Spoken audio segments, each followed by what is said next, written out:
The morning light filtered through the tall windows of Windsor Castle, casting long shadows across the marble floors where Prince Louis had walked countless times as a child.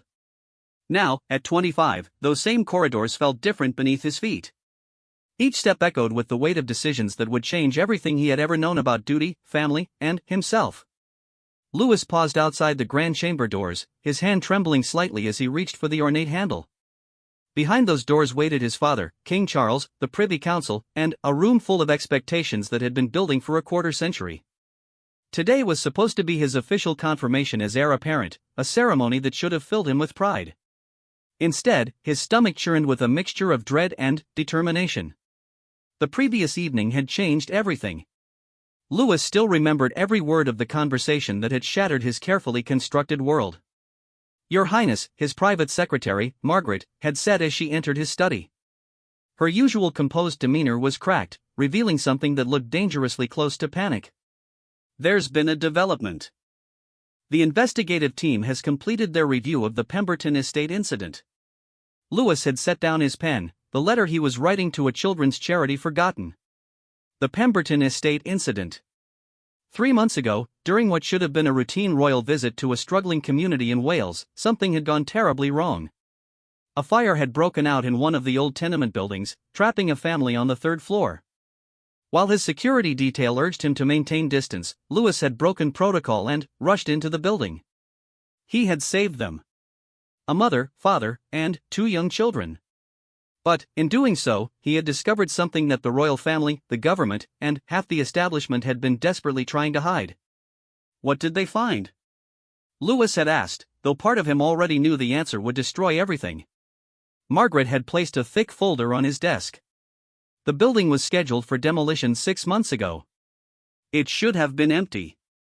But, the demolition was delayed because... She paused, her voice catching. Because certain members of Parliament owned shares in the construction company that was supposed to build the replacement housing. They deliberately stalled the project to drive up costs and maximize their profits. Louis had opened the folder with steady hands, even as his world began to crumble. Inside were documents, photographs, recorded conversations. Evidence of a conspiracy that went far beyond simple corruption. The delay hadn't just been about money. It had been about forcing the poorest residents to live in increasingly dangerous conditions, making it easier to justify clearing them out when the profitable development finally moved forward. How many people knew, he had asked. The preliminary evidence suggests. Margaret had swallowed hard. It suggests knowledge and approval from several cabinet members, at least 12 members of Parliament, and... Her voice had dropped to barely above a whisper. And, correspondence indicates that the palace was informed of the strategy 6 months ago. The palace. His father's office.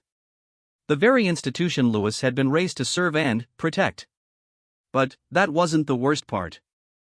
As Louis had continued reading, he discovered that the Pemberton estate wasn't unique. Similar schemes were operating in at least 7 other locations across the United Kingdom. Hundreds of families were being kept in substandard housing while politicians and developers profited from their misery. And the Crown had known. Had approved. Had helped cover it up. Now, standing outside the chamber doors, Louis felt the weight of the speech he had prepared pressing against his chest like a physical burden. The pages were folded neatly in his jacket pocket, every word carefully chosen.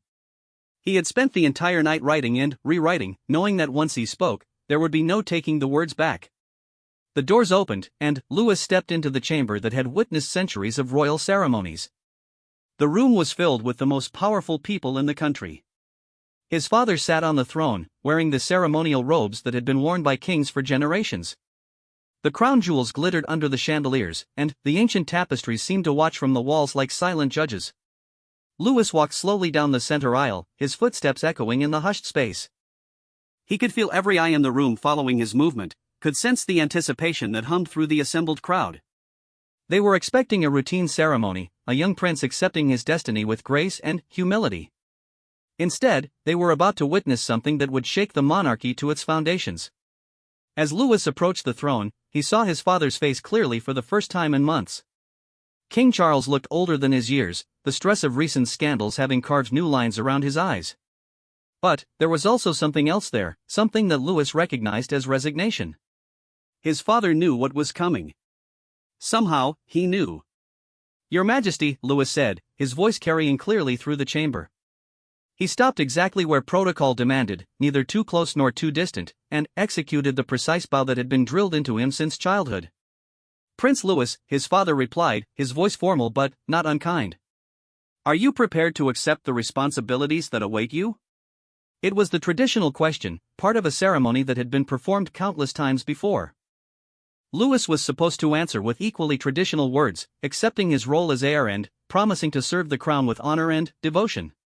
Instead, he reached into his jacket and withdrew the folded papers. The reaction was immediate. A murmur ran through the assembled crowd like wind through wheat. This wasn't part of the ceremony. This wasn't what anyone had expected. "Your Majesty," Louis said, his voice growing stronger with each word. "I have discovered something that I cannot ignore. Something that strikes at the very heart of what we claim to represent." King Charles leaned forward slightly, his knuckles white where they gripped the arms of the throne. "Louis," he said quietly, a warning clear in his voice. "Consider your words carefully." But Louis had already considered them. He had spent 3 months considering them, ever since he had carried that family out of a building that should have been condemned months earlier. He had considered them through sleepless nights and agonizing days, through conversations with his conscience that had left him exhausted and determined. "I have here," Louis continued, unfolding the papers with deliberate care, "evidence of corruption that goes to the highest levels of our government. Evidence that shows how the poorest and most vulnerable citizens of our realm have been deliberately kept in dangerous conditions so that the wealthy and powerful could profit from their suffering." The murmur grew louder, more urgent. Several members of parliament shifted uncomfortably in their seats. Louis could see his father's face growing pale, could see the realization dawning that this was really happening. "Furthermore," Louis said, his voice now ringing through the chamber with absolute clarity, "I have evidence that this corruption was known to, approved by, and actively covered up by members of this very institution. By people in this room. By the crown itself." The chamber erupted.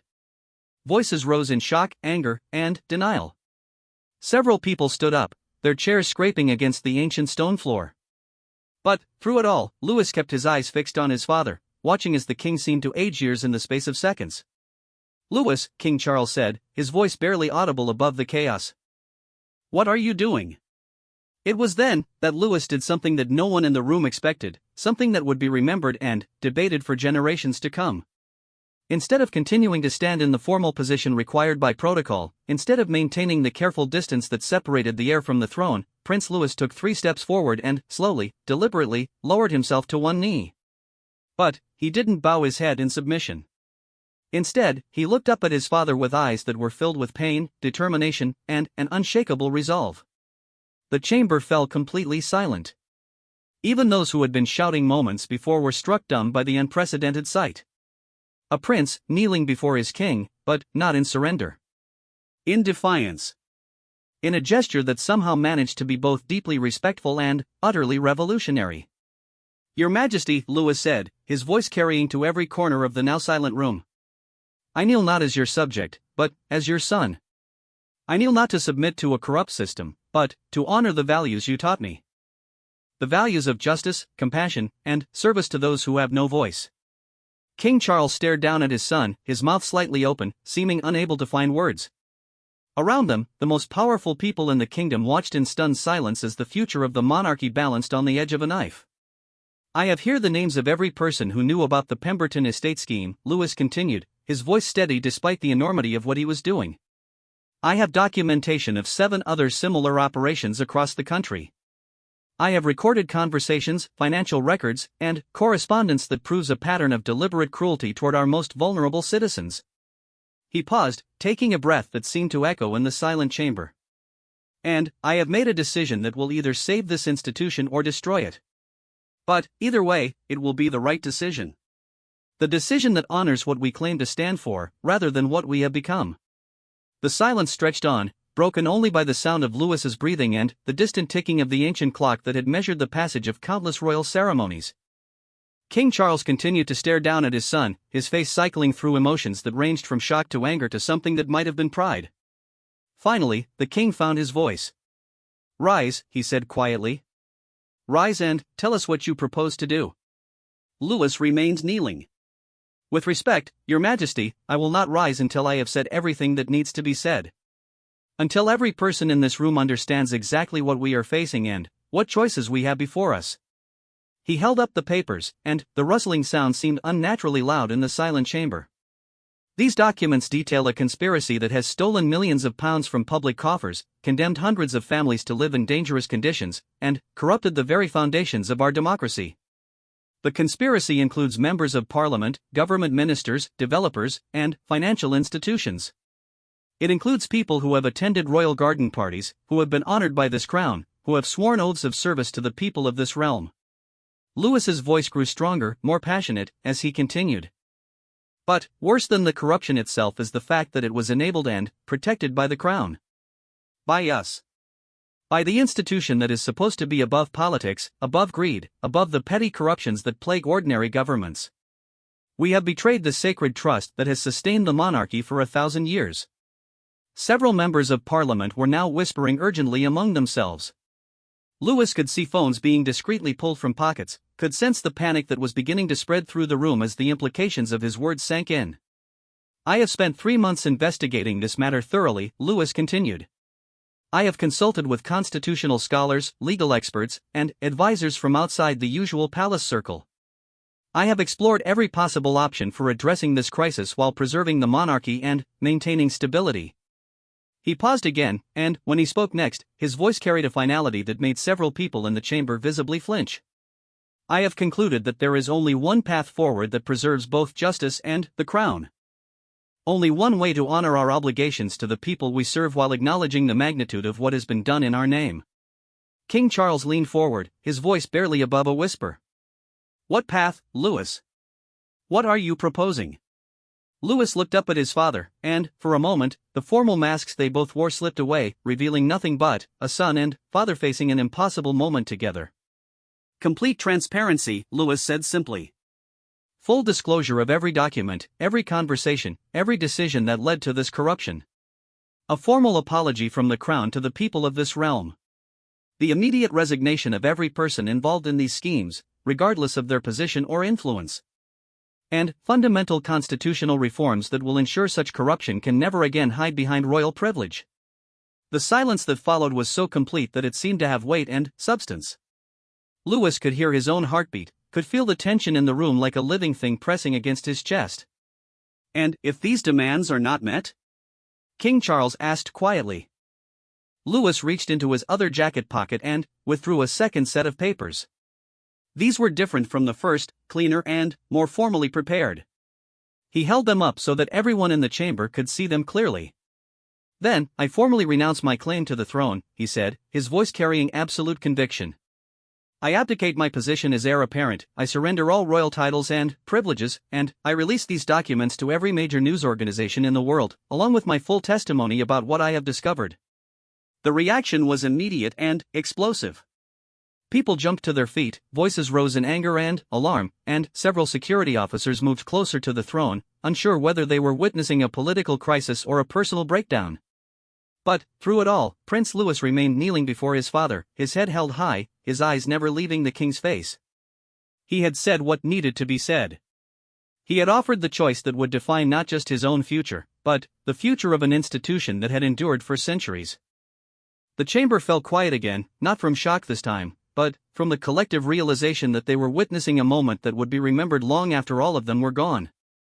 A moment when a young man chose conscience over comfort, justice over position, and truth over the easy silence that had protected corruption for far too long. King Charles stared down at his son for what felt like an eternity. When he finally spoke, his voice was barely audible, but every person in the chamber heard every word. You would destroy everything, he said. Everything we have built. Everything we represent. Louis nodded slowly. If necessary, yes. Because what we represent now is not worthy of preservation. But, what we could represent, what we should represent, is worth any sacrifice. The king's hands trembled as he gripped the throne, and, for the first time in his reign, Charles Windsor looked like a man who had run out of options and time. The chamber remained silent, waiting for a decision that would reshape the monarchy forever. The silence stretched on for what felt like hours, though the ancient clock on the chamber wall showed that only 3 minutes had passed since Prince Louis had delivered his ultimatum. Those 3 minutes had contained more tension than some entire reigns, and every person in the room could feel the weight of history pressing down on them. King Charles looked older than his 75 years as he stared down at his kneeling son. The crown on his head, which had seemed so natural and fitting just minutes before, now appeared to weigh heavily on his shoulders. His fingers drummed against the arm of the throne, a nervous habit that his advisors had tried to break for decades. "Rise," the king finally said, his voice hoarse with emotion. "Please, Louis. Rise and let us speak privately." But Louis remained kneeling, his back straight and his gaze unwavering. "With respect, Your Majesty, this matter concerns every person in this chamber. Every person in this kingdom. It cannot be resolved in private meetings and closed-door negotiations. Not anymore." The Earl of Pemberton, a thin man with silver hair who had been standing near the back of the chamber, suddenly stepped forward. His face was flushed red with anger, and his voice shook as he spoke. "This is outrageous," he declared, pointing an accusatory finger at Louis. "Your Highness has been fed lies by Republican agitators and conspiracy theorists. The Pemberton estate development was handled according to all proper procedures and regulations." Louis turned his head slightly to look at the Earl, his expression calm but devastating in its clarity. "Lord Pemberton," he said quietly, "I have recordings of your telephone conversations with Marcus Whitfield of Whitfield Construction. Conversations in which you explicitly discussed delaying the demolition to maximize profit margins and force residents into accepting substandard temporary housing." The Earl's face went from red to white in the space of seconds. That's impossible. Those calls were private." "They were," Louis agreed. "Until your associate Mr. Whitfield decided that his conscience was worth more than your partnership. He's been cooperating with investigators for 2 months." A murmur ran through the chamber as the implications of Louis's words sank in. If he had recordings, if he had inside sources, then this wasn't a desperate gamble by an idealistic young prince. This was a carefully planned exposure of a conspiracy that went deeper than anyone had imagined. Margaret Thornhill, the Home Secretary, stood up slowly. She was a woman who had built her career on being unflappable, but her voice carried a tremor as she spoke. "Your Highness," she said carefully, "if what you're suggesting is true, then surely the proper course of action would be to turn this evidence over to the appropriate authorities. The police, the courts, the proper investigative bodies. Not to stage a public confrontation that could destabilize the entire government." Louis finally shifted his position slightly, turning to face the Home Secretary while remaining on one knee. "Miss Thornhill, with all due respect, you are one of the people named in these documents. You personally approved the delay of the Pemberton demolition after receiving a substantial donation to your re-election campaign from a company owned by Lord Pemberton's nephew." The Home Secretary sat down heavily, her face ashen. Around the chamber, other members of Parliament began looking at each other with growing suspicion and fear. How many of them were named in those documents? How deep did the corruption go? It was then that Prince William, Louis's older brother, stepped forward from where he had been standing near the royal family section. Unlike Louis, William looked every inch the future king, his bearing confident and his voice steady. "Louis," he said, and there was both affection and exasperation in his tone. "You're destroying everything. Not just for yourself, but for all of us. For the institution that our grandmother spent 70 years building and preserving." Louis looked up at his brother, and, for the first time since entering the chamber, his composure cracked slightly. "William," he said softly, "our grandmother spent 70 years serving the people of this realm. She believed in duty, in service, in putting the needs of others before her own comfort. What would she think of what we've become? What would she say about a monarchy that protects corruption and profits from the suffering of the poor?" William's jaw tightened. "She would say that we work within the system.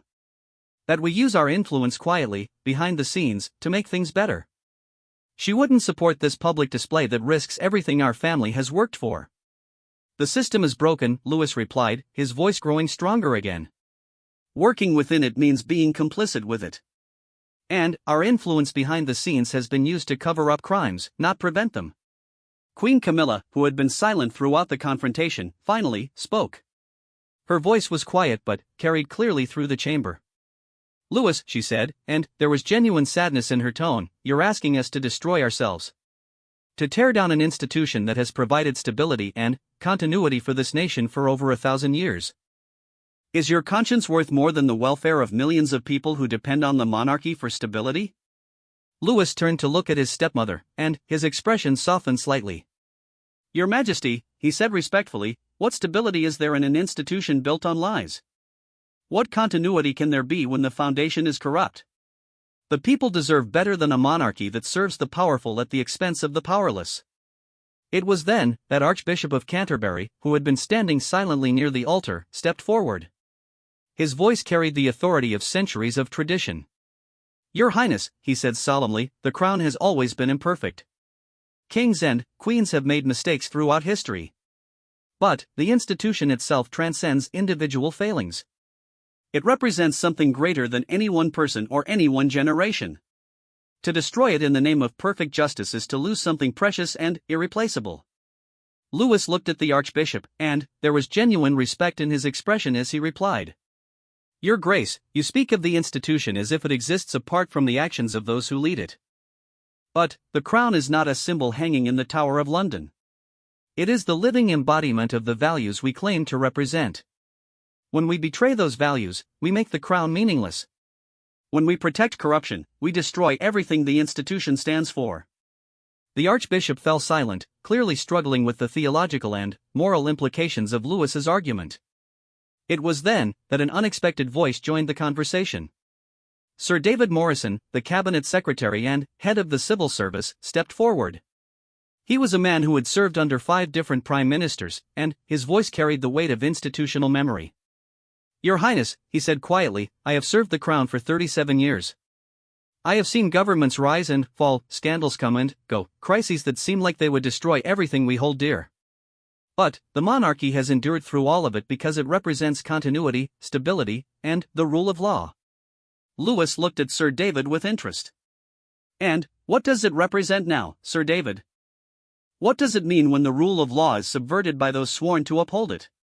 Sir David paused for a long moment before answering. It represents the possibility of redemption, he said finally. The chance to acknowledge mistakes, learn from them, and do better. But only if the institution survives to have that chance. And if the price of survival is covering up crimes? Louis asked. If the cost of continuity is allowing suffering to continue? At what point does preservation become corruption itself? The questions hung in the air, unanswered and, perhaps unanswerable. Around the chamber, people shifted uncomfortably as they grappled with the moral complexity of the situation. King Charles had been listening to the exchange in silence, his face cycling through emotions that ranged from pride in his son's moral courage to despair at the impossible situation they all faced. Finally, he spoke again. Louis, he said, his voice heavy with exhaustion, what you're asking for, full transparency, public disclosure, constitutional reform, it's not just about us. It's about the entire political system. The government would fall. There would be elections, investigations, trials. The country could be thrown into chaos for years. Louis nodded slowly. Yes, he said simply. That's exactly what I'm asking for. Because the alternative is to continue living a lie. To continue protecting a system that serves the powerful while abandoning those who need protection most. And you're willing to risk everything for that? William interjected. The stability of the government, the economy, our relationships with other nations, the welfare of millions of people who depend on stable institutions? Louis was quiet for a moment, and, when he spoke again, his voice carried a certainty that was both inspiring and terrifying. William, he said, 3 months ago, I carried a family out of a burning building. A building that was burning because powerful people decided that the lives of poor people were worth less than their profit margins. I held a 6-year-old girl in my arms while she coughed up smoke, knowing that her suffering was preventable. That it was deliberate. He paused, his voice growing stronger with each word. I looked into her eyes, and I saw trust. Trust that the people in charge would protect her. Trust that the institution she had been taught to respect would keep her safe. And I knew that we had betrayed that trust.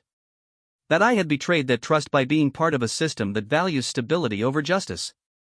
Louis looked around the chamber, his gaze touching every face in the room. So yes, William. I am willing to risk everything. Because everything we have is worthless if it's built on the suffering of people like that little girl. And, if preserving our institutions means abandoning our principles, then, our institutions don't deserve to be preserved. The silence that followed was different from the shocked quiet that had greeted Lewis's initial revelations. This was the silence of people grappling with fundamental questions about power, responsibility, and moral courage. Questions that didn't have easy answers. Foreign Secretary James Caldwell, who had remained silent throughout the confrontation, finally spoke up. His voice was carefully controlled, but there was an undercurrent of anger that was impossible to miss. "Your Highness," he said, "what you're proposing would have international implications that go far beyond our borders. The United Kingdom is a key ally to dozens of nations. We play crucial roles in international organizations, peace negotiations, trade agreements. If our government falls, if our institutions are thrown into chaos, it affects the entire global order." Lewis turned to look at the Foreign Secretary, his expression thoughtful. "Mr. Caldwell," he said, "are you suggesting that we should protect corruption because exposing it would be inconvenient for our allies?" "I'm suggesting," Caldwell replied sharply, "that the world needs stable democratic institutions. That destroying the British monarchy and government to satisfy your personal sense of moral outrage could have consequences that far outweigh the injustices you're trying to address."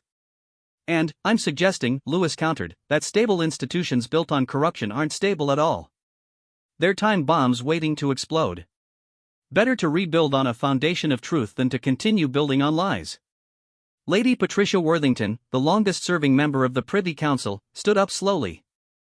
At 83, she was old enough to remember the constitutional crisis of 1936, when King Edward VIII abdicated to marry Wallis Simpson. Her voice carried the weight of lived history. "Your Highness," she said with dignity, "I was a child when King Edward chose personal happiness over duty to the crown. I remember the chaos, the uncertainty, the sense that everything we knew about our institutions was crumbling. It took years for the monarchy to recover from that crisis." She paused, her rheumy eyes fixed on Lewis's face. "What you're proposing would make that crisis look like a minor disagreement. You would throw not just the monarchy, but the entire British political system into question. And, unlike 1936, there would be no easy solution, no younger brother waiting in the wings to provide continuity. There would only be chaos." Lewis listened respectfully to Lady Patricia's words, then replied with gentle firmness. "Your Ladyship," he said, "with the greatest respect for your wisdom and experience, I would suggest that the chaos you describe already exists. It's just been hidden from public view. The corruption, the betrayal of trust, the systematic abuse of power, these things have been destroying our institutions from within for years. What I'm proposing is to acknowledge that destruction honestly, rather than continuing to pretend that everything is functioning normally." Lady Patricia stared at him for a long moment, then sat down without another word. Her silence spoke volumes about the complexity of the situation they all faced. It was then that King Charles made a decision that surprised everyone in the chamber, including his own son. He stood up from the throne. The movement was unprecedented. During formal ceremonies, the monarch remained seated while others approached. For the king to rise suggested either that the ceremony was ending or that something extraordinary was about to happen. Charles walked slowly down the steps from the throne until he was standing directly in front of his kneeling son. The crown on his head caught the light from the chandeliers, but his face was in shadow as he looked down at Lewis. "Stand up," he said quietly. "Please. Stand up and look at me."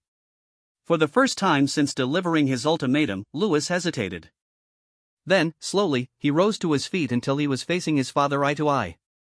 "You are my son," Charles said, his voice carrying to every corner of the silent chamber. "Before you are a prince, before you are heir to the throne, before you are anything else, you are my son. And I have never been more proud of you than I am at this moment." The admission sent a shock wave through the assembled crowd. Several people gasped audibly, and Lewis himself looked stunned by his father's words. "But I am also your king," Charles continued, his voice growing stronger. "And, as your king, I must consider not just what is right, but what is possible. Not just what our consciences demand, but what our responsibilities require." He turned slightly, addressing the entire chamber while keeping his eyes on Lewis. "My son has presented us with evidence of corruption that strikes at the heart of our democratic institutions. He has demanded complete transparency, full accountability, and fundamental reform. These are not unreasonable demands. They are, in fact, exactly what our oaths of service require us to support. Charles paused, and the silence was so complete that the ticking of the ancient clock seemed to echo like thunder. But the question we must answer is not whether these reforms are necessary. The question is whether they can be achieved without destroying everything we have sworn to protect. The king looked around the chamber, his gaze touching each face in turn. "We have a choice," he said finally.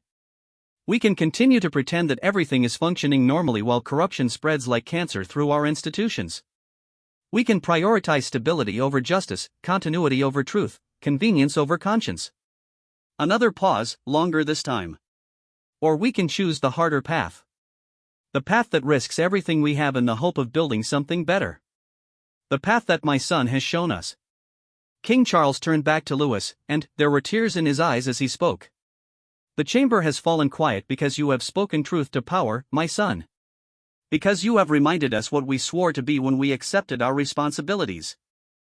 And because you have forced us to choose between who we are and who we should be." The king reached out and placed his hands on Louis's shoulders. "The question now is whether we have the courage to follow where you lead." The chamber remained silent, but it was a different kind of silence now. It was the silence of people standing at a crossroads, knowing that whatever decision they made would change everything forever. The weight of King Charles's words settled over the chamber like a heavy blanket. For the first time in over an hour, the focus shifted away from Prince Louis and onto the assembled crowd of politicians, advisors, and dignitaries who would have to live with whatever decision was made in the next few moments. Lord Chancellor Rebecca Sterling, who had been observing the proceedings with the careful neutrality required by her position, stepped forward. As the highest-ranking legal officer in the government, her words would carry enormous weight in determining how the crisis would be resolved. "Your Majesty," she said carefully, "before any decisions are made, we must consider the legal implications of what Prince Louis is proposing. Full disclosure of government documents, public trials of sitting ministers, constitutional reform, these matters cannot be decided in a single ceremony, no matter how compelling the moral arguments might be." Prince Louis turned to face the Lord Chancellor, his expression respectful but determined. "Your Ladyship," he said, "the legal process is exactly what I'm demanding. Not royal decree, not political maneuvering, not behind-the-scenes negotiations. I want these documents turned over to the Crown Prosecution Service. I want proper investigations by independent authorities. I want the rule of law applied equally to everyone, regardless of their position or influence." Sterling's eyebrows rose slightly. "And you understand that such investigations could take years? That they would likely result in the resignation or prosecution of dozens of government officials? That the political instability could have severe economic and social consequences?" "I understand," Louis replied without hesitation, "that justice delayed is justice denied. And I understand that the longer we wait, the more people will suffer while we protect the guilty." It was then that Prime Minister Jonathan Hayes, who had been conspicuously silent throughout the confrontation, finally spoke. As the elected head of government, his position was uniquely precarious. Unlike the royal family, he couldn't claim the protection of ancient tradition and constitutional privilege. "Your Highness," Hayes said, his voice carefully measured, "I appreciate your moral convictions. But, as Prime Minister, I have a responsibility to consider the practical implications of what you're proposing. If half the government resigns under investigation, if Parliament is thrown into chaos, how do we maintain basic services? How do we protect the economy? How do we preserve the democratic institutions that you claim to be defending?" Louis looked at the Prime Minister with something that might have been sympathy. "Mr. Hayes," he said quietly, "those are legitimate concerns. But they're also the same arguments that have been used to protect corruption for decades. At what point do we stop prioritizing convenience over justice? At what point do we acknowledge that institutions built on lies aren't worth preserving?" Hayes ran his hand through his hair, a gesture that made him look far younger than his 58 years. "And if the government falls? If there's a general election in the middle of this crisis? Do you think the voters will choose stability and continuity, or will they choose the most extreme voices promising simple solutions to complex problems?" The question hung in the air, touching on fears that had been growing throughout British society for years. The rise of populist movements, the increasing polarization of political discourse, the growing distrust of traditional institutions, all of these factors made the current crisis even more dangerous. Prince William stepped forward again, his voice carrying an edge of frustration. This is exactly what I'm talking about, Lewis. You're so focused on your moral purity that you're ignoring the real-world consequences of your actions. You could hand the country over to extremists who would do far more damage than anything in those documents. Lewis turned to face his brother, and, for a moment, the formal atmosphere of the chamber was replaced by something more personal and painful. "William," he said softly, "do you really believe that protecting corruption today will make it easier to fight extremism tomorrow? Do you think people will trust us to defend democracy when we've been subverting it ourselves?" "I think," William replied sharply, "that sometimes you have to choose between perfect justice and practical governance. And I think that bringing down the entire political system to satisfy your conscience is the ultimate act of privilege." The accusation hit Lewis like a physical blow. For a moment, his composure cracked, and the assembled crowd could see the pain in his eyes. "Privilege," he said quietly. "You think it's privilege to give up everything I've been raised to inherit? To risk everything I've been taught to value? I think," William continued, his voice softening slightly but remaining firm, "that it's privilege to assume that your moral clarity is more important than the welfare of millions of people. That your need to feel righteous is worth more than their need for stable institutions." The exchange between the brothers was painful to watch, but it crystallized something that had been lurking beneath the surface of the entire confrontation. This wasn't just about corruption or constitutional reform. It was about two fundamentally different approaches to leadership, responsibility, and the relationship between idealism and pragmatism. Queen Camilla spoke again, her voice gentle but insistent. "Boys," she said, using the informal address that she had employed when they were children, "you're both right. And you're both wrong. The system is corrupt, and that corruption must be addressed. But the way to address it isn't to burn everything down and hope that something better emerges from the ashes." She paused, looking between her two stepsons with the expression of a mother trying to mediate between fighting children. "There has to be a middle path," she continued. "A way to pursue justice without destroying the institutions that millions of people depend on for stability and security." Lewis shook his head slowly. "Your Majesty," he said respectfully, "I've spent 3 months looking for that middle path. I've consulted with constitutional experts, legal scholars, political historians. The corruption isn't an aberration that can be quietly corrected. It's systematic, institutional, protected by the very structures we're trying to preserve." King Charles, who had been listening to the exchange with growing sadness, finally spoke again. "What if we were to establish a formal commission of inquiry?" he suggested. "Independent investigators with full access to government documents and the power to compel testimony. We could ensure accountability without the chaos of immediate mass resignations." "And who would staff this commission?" Lewis asked pointedly. "Who would have the authority to investigate sitting ministers, members of parliament, and royal advisors? And what would prevent the same political pressures that enabled the corruption from undermining the investigation?" Sir David Morrison stepped forward again, his civil service training evident in his measured response. "There are precedents," he said carefully. "Parliamentary committees, judicial inquiries, independent ombudsmen. The system has mechanisms for self-correction." Lewis looked at Sir David with something approaching pity. "Sir David," he said gently, "those same mechanisms have been aware of various aspects of this corruption for months, in some cases years. The system hasn't failed to correct itself because it lacks the proper tools. It's failed because it lacks the will to use them." It was then that an unexpected voice joined the conversation. Dr. Margaret Thompson, the Archbishop's secretary and a noted scholar of constitutional law, had been taking notes throughout the proceedings. Now she stepped forward with the confidence of someone who had spent decades studying the intersection of law, morality, and governance. "Your Highness," she said, "if I may offer a perspective from someone who has studied constitutional crises throughout history, the dilemma you've presented isn't unique to this moment or this institution. Every democratic system eventually faces the question of what to do when its own mechanisms become corrupted." Lewis looked at Dr. Thompson with interest. "And what does history suggest?" "It suggests," she replied thoughtfully, "that there are no perfect solutions. Only choices between different kinds of imperfection. The question isn't whether to risk everything for the sake of justice. The question is how to balance the immediate needs of justice against the long-term needs of stability." "And how do you propose we achieve that balance?" King Charles asked. Dr. Thompson paused for a moment, gathering her thoughts.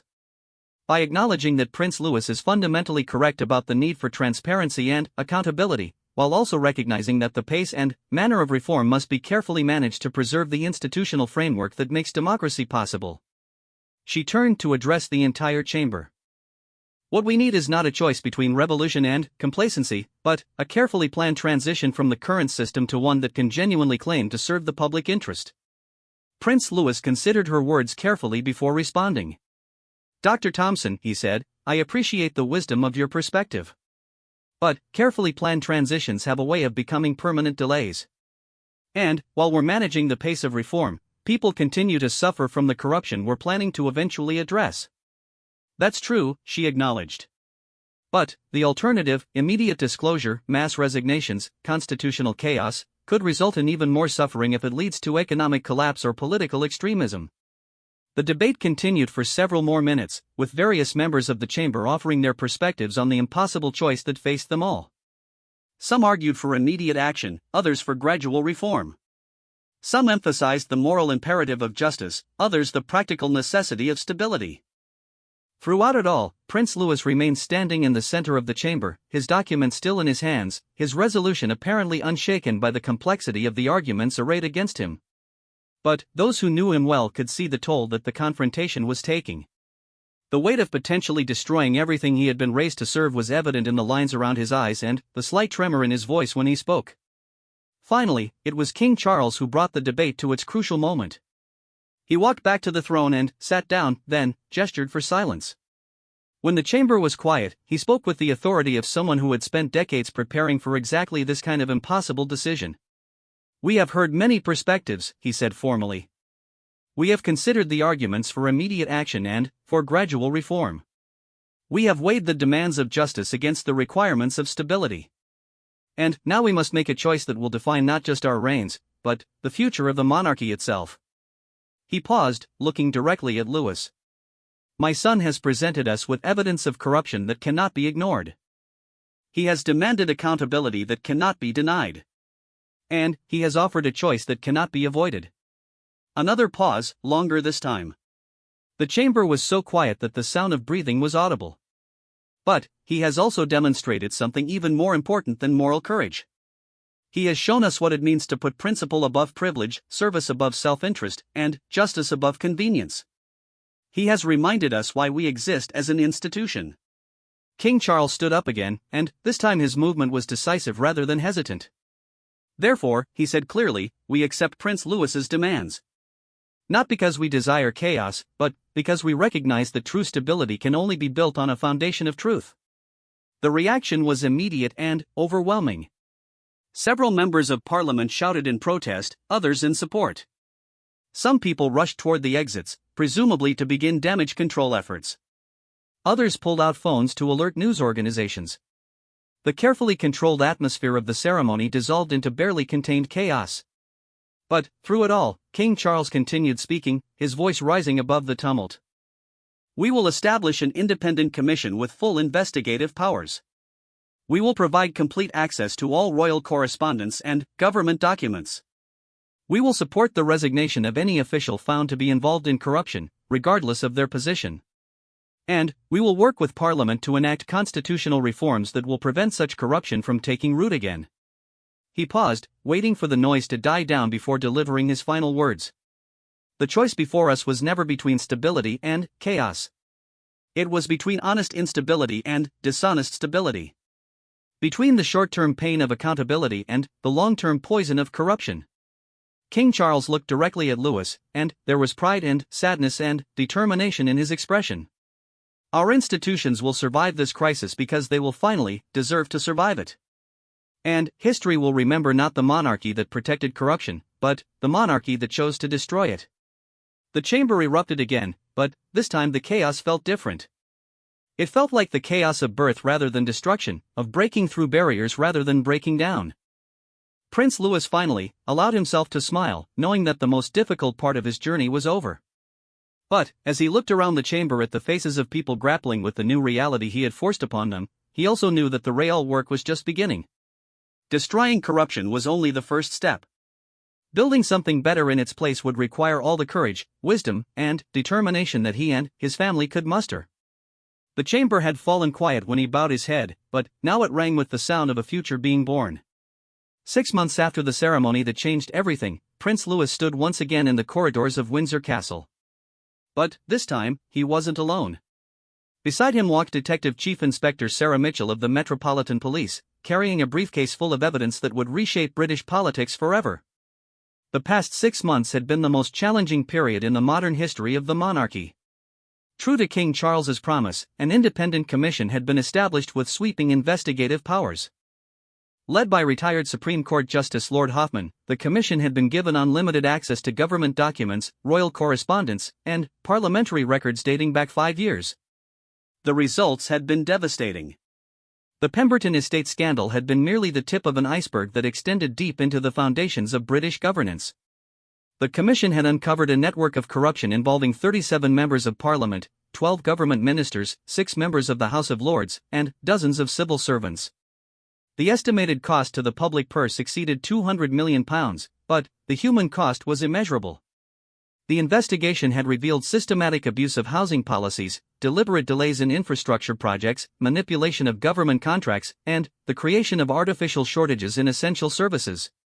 All designed to benefit a small group of wealthy individuals while causing immense suffering to the most vulnerable members of society. But, perhaps most shocking of all was the discovery that the corruption had been operating with the knowledge, and, in some cases the active participation, of senior palace officials. 2 of King Charles's private secretaries had resigned in disgrace, and the Queen's former press secretary was now facing criminal charges. "Your Highness," DCI Mitchell said as they walked toward the same chamber where Louis had made his fateful stand 6 months earlier, "the Crown Prosecution Service has formally approved charges in 43 cases. The trials will begin next month." Louis nodded gravely. The legal process that he had demanded was finally moving forward, but the cost had been enormous. The government had fallen twice, leading to early elections that had brought a coalition of reform parties to power. The pound had dropped significantly against other currencies, unemployment had risen, and there had been riots in 3 major cities as public anger over the revelations had boiled over. "And the families?" Louis asked.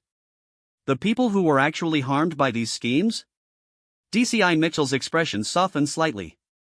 "The compensation fund established by Parliament has reached £800 million. It's not enough to undo the damage that was done, but it's a start.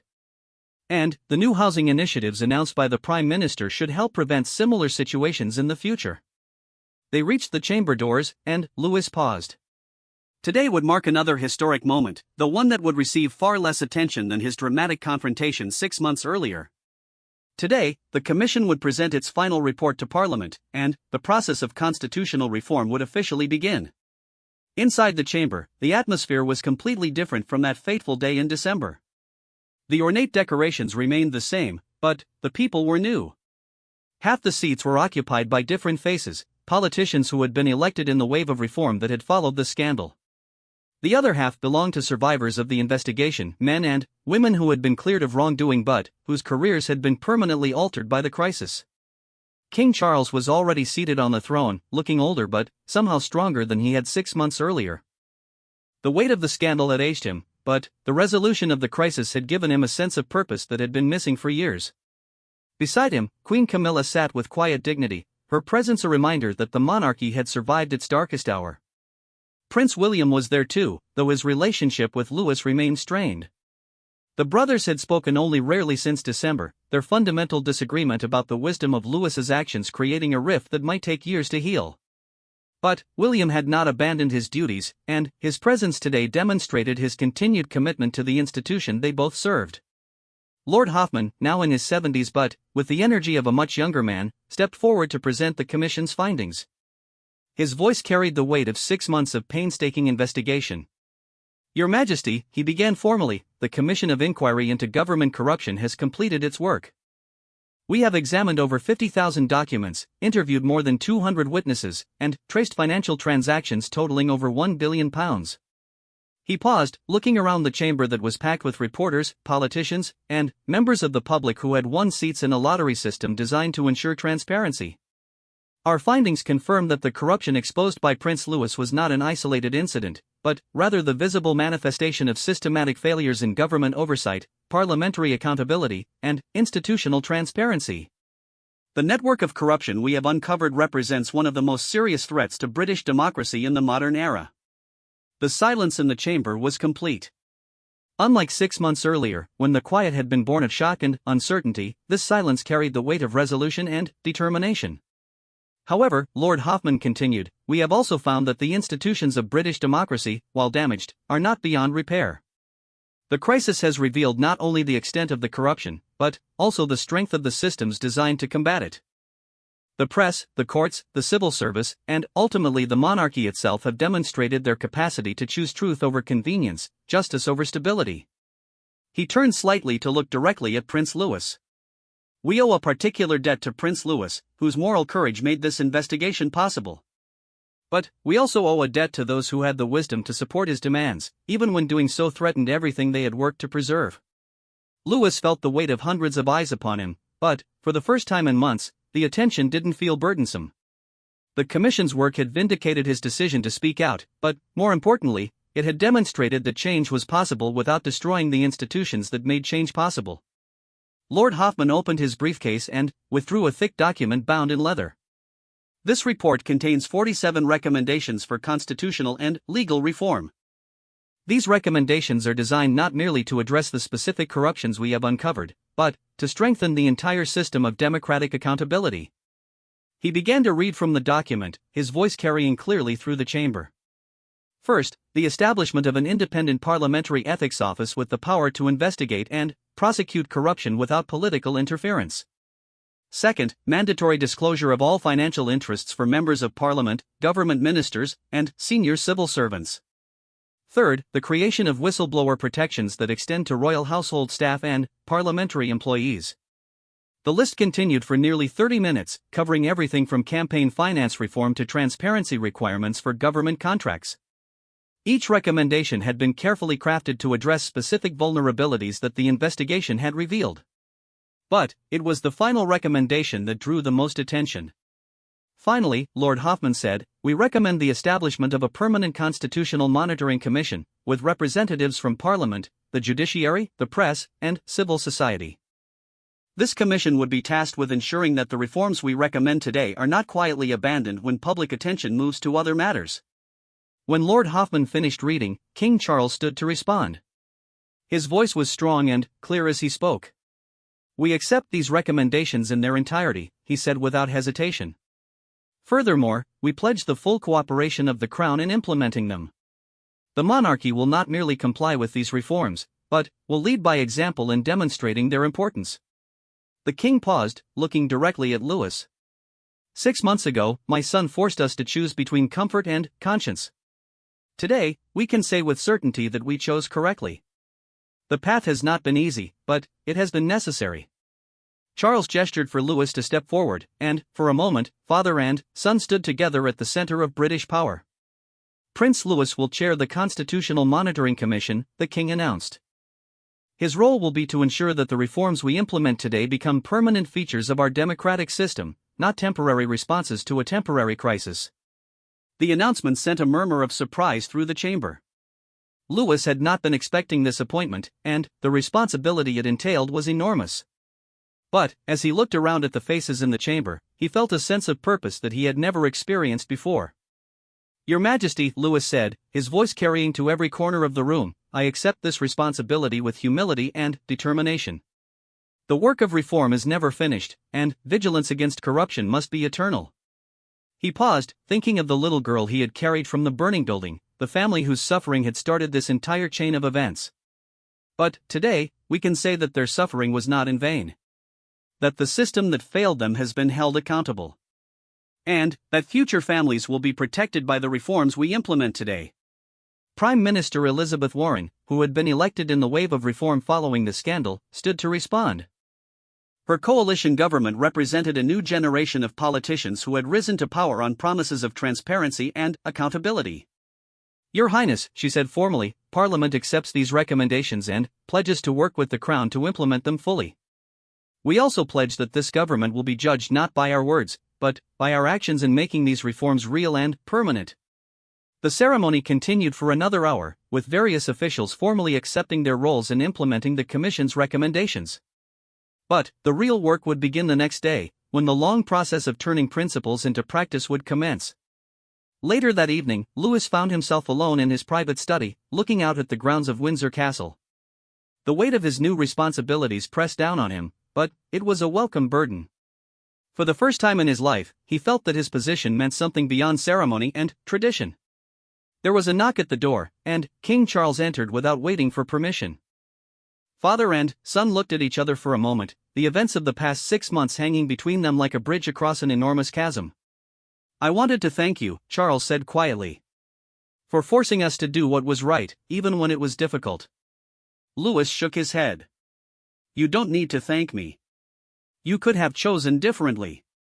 You could have protected the system instead of supporting reform. The fact that you didn't, that took more courage than anything I did." Charles smiled, and, for the first time in months, it was a genuine expression of happiness rather than diplomatic politeness. "Do you know what your grandmother would have said about all this?" Louis considered the question seriously.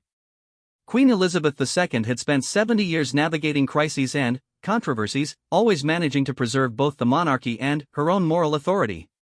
"I think," he said slowly, "she would have said that duty sometimes requires us to risk everything we value to preserve what we believe in."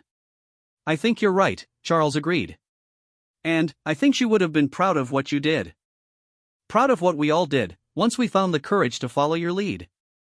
The two men stood in comfortable silence for a moment, looking out at the ancient grounds that had witnessed so much history.